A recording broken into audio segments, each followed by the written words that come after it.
નમસ્કાર, સ્વાગત છે આપનું રંગત ચેનલમાં। હું સિદ્ધિ કમાણી રોજ તમને અવનવી વાનગીઓ શીખવું છું।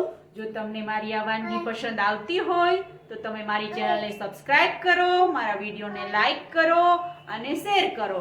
તો આજે આપણે બનાવતા શીખીશું લાંબો સમય સુધી સ્ટોર કરી શકાય અને કલરમાં અને સ્વાદમાં એવા ને એવા રહે એવા આથેલા મરચા, જેને તમે રાયતા મરચા પણ કહી શકો છો। આ મરચા તમે પરોઠા સાથે, થેપલા સાથે, ડેઈલી રૂટીન જમવામાં પણ ખાઈ શકો છો। તો ચાલો આજે આપણે બનાવવાનું શરૂ કરીએ એકદમ આસાનીથી બની જતા આથેલા મરચા। રાયતા મરચા બનાવવા માટેના ઇન્ગ્રેડિયન્ટ્સ જોઈ લઈએ આપણે। મેં 100 ગ્રામ લીલા મરચા લીધા છે, જે ધોઈ કોરા કરી અને મેં સૂકવીને રાખ્યા છે એક બાઉલમાં। મરચા લેતી વખતે તમારે ખાસ ધ્યાન રાખવાનું, મરચા એકદમ કડક અને ફ્રેશ હોય એવા લેવાના, જેથી આપણા મરચા લાંબો સમય સુધી કડક જ રહે। 2 ચમચી રાઈના કુરિયા છે, 1 ચમચી મેથીના કુરિયા લીધા છે, 1 નાની ચમચી અજમો, 2 લીંબુનો રસ લેવાનો છે એટલે 2 લીંબુ લીધા છે, 2 ચમચી વડિયારી, 2 ચમચી આખા ધાણા, 1 નાની ચમચી હિંગ, 2 ચમચી હળદર, 2 ચમચી નમક અને 2 ચમચી તેલ લીધું છે અને સિંગ તેલ લેવાનું છે, જેથી મરચાંનો ટેસ્ટ સરસ આવે। તો ચાલો હવે આપણે બનાવવાનું શરૂ કરીએ રાયતા મરચાં। હવે આપણે બધા મરચાંને સમારી લેશું। આ રીતે મરચાંની દાંડલી કાઢી લેવાની છે અને લાંબા મરચાં હોય તો આપણે એક મરચાંના 6 ટુકડા કરીશું। આવી રીતે આપણે 6 ટુકડામાં મરચાં કરીને સમારવાના છે। મરચાંના બી કે એની અંદરની નસો આપણે કાઢીને સમારવાના નથી।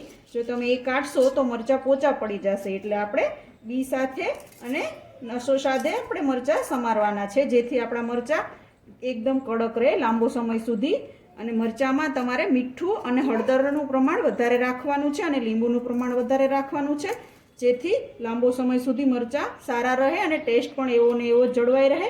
તો આવી રીતે આપણે બધા જ મરચાંને સમારી લેશું અને હળદર અને મીઠામાં થોડી વાર માટે રાખી દેશું।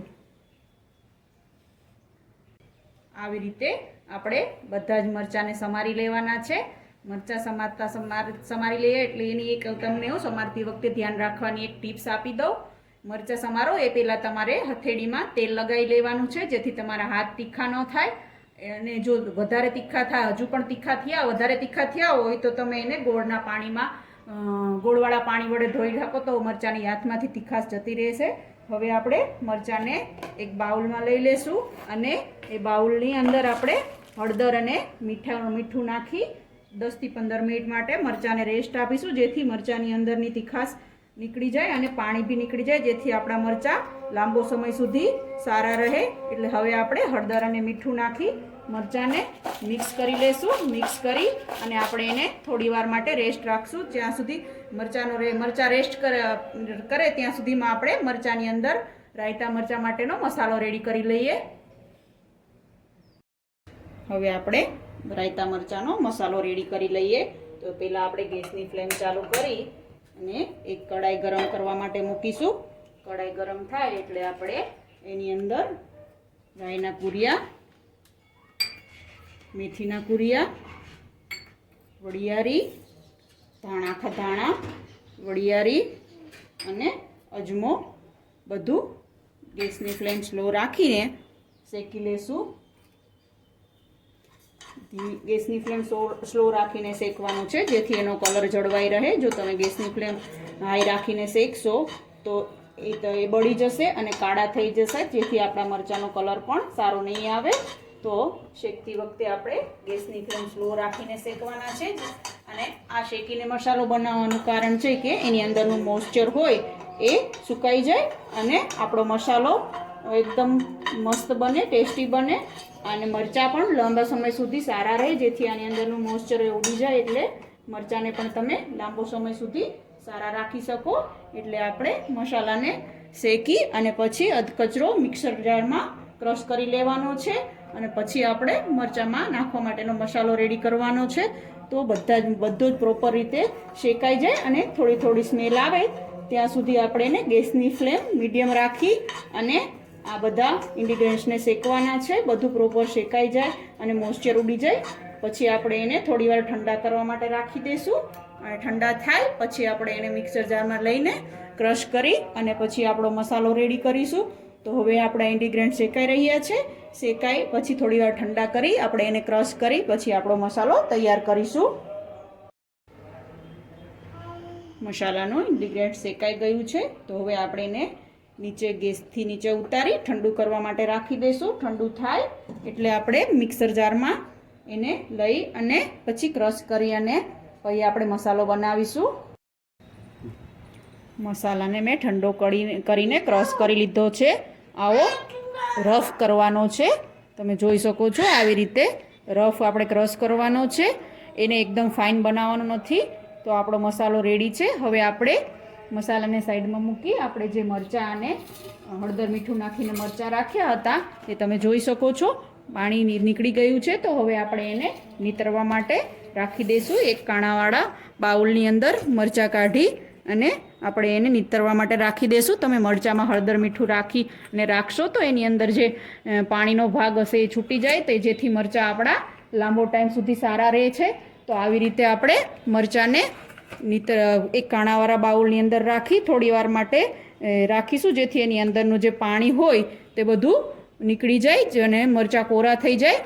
તો હવે આપણે મરચાંને કોરા કરવા મૂકીએ ત્યાં સુધી આપણે મરચાંમાં નાખવા માટેનો મસાલો રેડી કરી લઈએ. આપણે એક બાઉલ લેશું. બાઉલની અંદર આપણે જે મસાલો ક્રશ કર્યો છે કરકરો તે એની અંદર એડ કરીશું. આવી રીતે તમે જોઈ શકો છો મસાલો મસ્ત રીતે શેકાઈને ક્રશ થઈને રેડી થઈ ગયો છે. તો હવે આપણે એ મસાલાની અંદર તેલ ગરમ કરી થોડું ઠંડુ થાય પછી આપણે તેલ એડ કરીશું. મસાલાની અંદર હવે આપણે 1 ચમચી નમક એડ કરીશું. નમકનું પ્રમાણ આપણે વધારે રાખવાનું છે જેથી મરચાં લોંગ ટાઈમ સુધી કડક જ રહે, પોચા ના થાય અને ટેસ્ટ પણ જળવાઈ રહે. અને હળદર પણ આપણે વધારે યુઝ કરવાની છે જેથી મરચાંનો કલર ગ્રીન જળવાઈ રહે. તો હવે 1 ચમચી આપણે એની અંદર હળદર નાખીશું અને એની ઉપર આપણે હિંગ 1 ચપટી નાખી અને તેલ જે ગરમ કરીને મેં થોડી વાર માટે ઠંડુ કર્યું હતું એ તેલ આપણે એડ કરીશું. હવે આપણે બધી જ મસાલાને મિક્સ કરી લેશું. તમે જોઈ શકો છો આપણા મસાલાનો કલર બહુ જ મસ્ત આવી ગયો છે. હળદરનું પ્રમાણ વધારે રાખવાનું જેથી આપણા મસાલો એકદમ કલરફુલ બને. તો તમે જોઈ શકો છો આપણો મસાલો રેડી થઈ ગયો છે. તો હવે આપણે એની અંદર મરચાં કોરા થઈ ગયા છે તો મરચાંને એડ કરી લેશું. તો હવે આપણે બધા મરચાંને મસાલામાં એડ કરી લઈએ અને પ્રોપર મિક્સ કરી લઈએ. જો તમે આ સ્ટાઇલથી મરચાં બનાવશો તો આ મરચાંને તમે 4 થી 5 મહિના સુધી સારા રાખી શકો છો અને એનો ટેસ્ટ પણ એવો ને એવો જળવાઈ રહેશે અને કડક પણ રહેશે. તો આ સ્ટાઇલથી તમે પણ ઘરે જરૂરથી મરચાં બનાવજો અને મને કમેન્ટમાં જણાવજો. જો તમને મારી આ રેસીપી ગમી હોય તો તમે મારી ચેનલને સબસ્ક્રાઈબ કરો, મારા વિડીયોને લાઈક કરો અને તમારા ફ્રેન્ડ સર્કલમાં વિડીયો જરૂરથી શેર કરો. તો જોઈ શકો છો આપણા મરચાં મસાલાથી ભરપૂર મસ્ત તૈયાર થઈ ગયા છે. આ મરચાંને તમે 5 થી 6 મહિના સ્ટોર કરી શકો છો અને આ મરચાં લોંગ ટાઈમ સુધી સારા રહે છે. હવે લાસ્ટમાં બધું પ્રોપર મિક્સ થઈ જાય પછી આપણે એની અંદર 2 લીંબુનો રસ કાઢી અને મિક્સ કરવાનો છે જેથી આપણા મરચાંમાં લીંબુ પ્રિઝર્વેટિવનું કામ કરે છે. તો મરચાં આપણા સારા રહે છે. તો આવી રીતે આપણે બધા જ મરચાંને પ્રોપર મિક્સ કરી લેવાના છે અને મસાલો વ્યવસ્થિત મિક્સ થાય તે રીતે મિક્સ કરવાના છે. તો તમને મારી આ રેસીપી ગમી હોય તો તમે મારી ચેનલને સબસ્ક્રાઈબ કરો, મારા વિડીયોને લાઈક કરો અને શેર કરો. તમે આ મરચાં ભોજન સાથે ખાશો, કોઈ પણ પરોઠા ભાખરી સાથે તમારો સ્વાદ બમણો કરી દેશે. તો તમે આ મરચાં ઘરે જરૂરથી ટ્રાય કરજો અને કમેન્ટમાં મને પણ જણાવજો કેવી લાગી તમને મારી આ રેસીપી. તો હવે આપણા મરચાં રેડી છે. તો આપણે એને એક એરટાઇટ બરણીમાં ભરી અને સ્ટોર કરવાના છે. તો આપણે હવે એને મરચાંને સ્ટોર કરી લેશું અને ખાવા માટે આપણે 24 કલાક પછી એનો ઉપયોગ કરવા માટે લેવાના જેથી એની અંદર મસાલો પ્રોપર મિક્સ થઈ અને ટેસ્ટી બની જાય. તો હવે આ મરચાંને આપણે 24 કલાક પછી ખાવા માટે ઉપયોગમાં લઈ લેશું. તો તૈયાર છે આપણા લાંબો સમય સુધી સ્ટોર કરી શકાય એવા અને ખાવામાં પણ ખૂબ જ ટેસ્ટી અને બનાવવામાં ખૂબ જ આસાન એવા રાયતા મરચાં. એને તમે રાયતા મરચાં પણ કહી શકો છો અને આથેલા મરચાં પણ કહી શકો છો. જો તમને મારી આ રેસીપી ગમી હોય તો તમે મારી ચેનલને સબસ્ક્રાઇબ કરો, મારા વિડીયોને લાઈક કરો અને શેર કરો. તો આવી જ અવનવી રેસીપીઓ જોવા માટે જોતા રહો રંગત ચેનલ. Thanks for watching.